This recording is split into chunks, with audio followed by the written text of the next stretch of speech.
Hello friends. Have you ever been in an emergency situation in which all you could do is hope for a miracle? I sincerely hope that you haven't been. However, the story of an extraordinary 36-year-old Brazilian pilot who was in a plane crash and fought desperately for his life for a whole month is the best proof that hope and faith in oneself can work wonders. Pilot Antonio Senna had always dreamed of flying an airplane, but due to circumstances and lack of qualification, he couldn't find a job with a major airline, and so he became a pilot at a small local airport. Overall, the man liked his life, loved his family, had friends, played football. You could say he lived an ordinary life, and couldn't even imagine what he would soon have to go through. This fateful flight began 2 days before Tony's birthday on January 28, 2021. There was nothing unusual about it. Everything was exactly the way it's always been. So, after checking his plane, the man took off from Alenquer on the northern bank of the Amazon River and flew towards the nearby city of Almira. The young man had to make an urgent delivery, having to fly some seemingly ridiculous 150 kilometers. But somewhere in the middle of the flight, the engine of his small 6-seater Cessna 210 aircraft unexpectedly failed, and that was the moment when his story really began. When Tony discovered that he was having engine trouble, he tried to restart it several times. But as his attempts failed, he was horrified to realize that his plane was rapidly losing altitude. Tony had no choice but to look for an emergency landing site. The pilot's expertise might have been enough to successfully land the plane, but the problem was that he was flying over dense Amazon rainforest, and the only thing he could do was dive straight into the trees. As the man said later, "I was already saying goodbye to my life, but the one in heaven must have decided to give me another chance." That's when Tony saw a little valley appear out of nowhere, some 100 meters ahead, and that's what saved his life. The pilot did his best to reach the landing spot and was barely able to land the plane. It was badly damaged, but the man flying did survive. I'm sure Antonio was happy to have survived, but the only thing he managed to grab from the plane before it caught fire were his backpack with important documents and a loaf of bread. And after his not-so-soft landing, all Antonio could do was run a few meters away from the plane before losing consciousness. But then there was more. After coming to his senses, the man kept thanking God for his survival. But having recovered from the initial shock, Tony realized that his adventures weren't nearly over. He was surrounded by dozens of kilometers of dense Amazon rainforest. Tony knew all too well how these wild places took the lives of thousands of people. Thinking about his options, Antonio got to eating the bread he managed to grab off the plane, trying to figure out what he should do next. It was already getting dark by that time, and the hardest part was to get through the first night. Spending the night in the jungle was far from pleasant, and Antonio was forced to start a fire using the documents he took off the plane and any timber he could find nearby. He's seen many survival movies, but he's definitely never thought he'd have to live through something similar himself.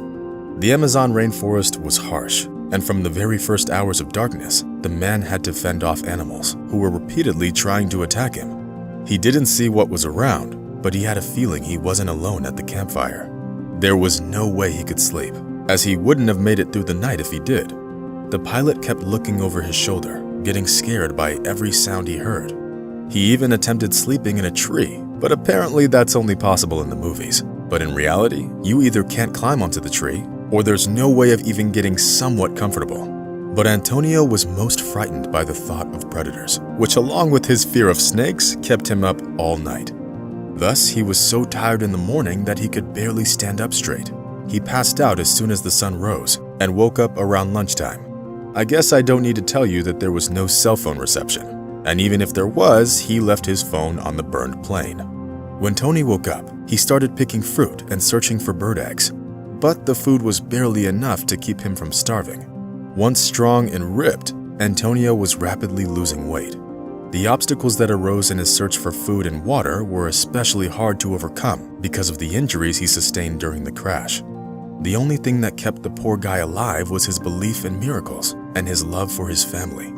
He also hoped that people would be looking for him, but he didn't see or hear any search parties.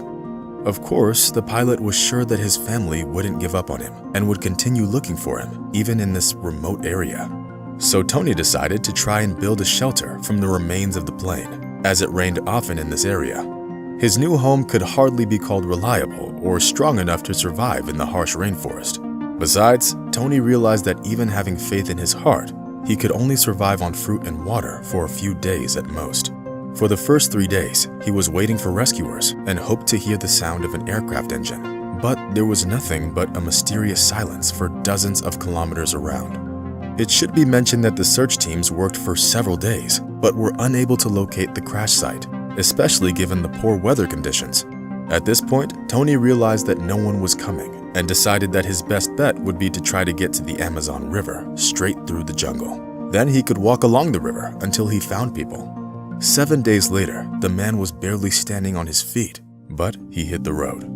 Fortunately, he was in good physical shape and had some survival skills, which is what helped him move through the jungle and set on the correct route. There were only dense thickets on his way. No man had ever set foot there before. Occasionally, he would also come across wild animals, which kept demoralizing him, weakening his faith in the possibility of survival. He had to sleep under large trees, covering himself with huge leaves, and knowing that any of those nights could be his last one. Then morning would come, and Tony would find the strength to keep moving. He'd already lost track of time. He felt as if he'd been in the jungle forever, and thus he was starting to lose his mind. He began talking to himself and the trees, and because of all the time he spent in the jungle, he stopped fearing death. A diet of plants, berries, beetles, and caterpillars couldn't quench his hunger, but Tony kept on going forward.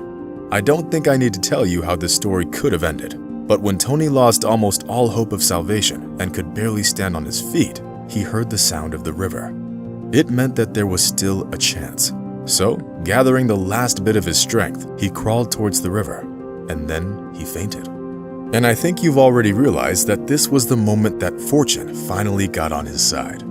As Brazilian nut collectors reached the riverbank, they discovered the poor man and called for a rescue team.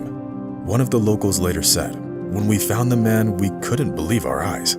He was very weak from dehydration, and his body was covered in bites and bruises. We were all amazed at how anyone could have lasted this long in the Amazon rainforest, because there's always risk of stumbling on some poisonous snake or becoming a victim of a wild predator." Antonio Senna was urgently taken to the nearest hospital by helicopter, where he remained in critical condition and kept falling in and out of consciousness due to severe malnutrition and dehydration. But as soon as the Brazilian Bear Grylls came to his senses, he was shocked by the news. As it turned out, the man was discovered on March 6th, and as unbelievable as it may seem, it meant that he spent 36 days in the wild jungle, with no food or any other sustenance. Antonio's first meeting with his family was broadcast on many Brazilian TV channels, and the father of the family even admitted that after 2 weeks of searching, they had already lost hope of finding their son. But unknown forces prevented them from giving up.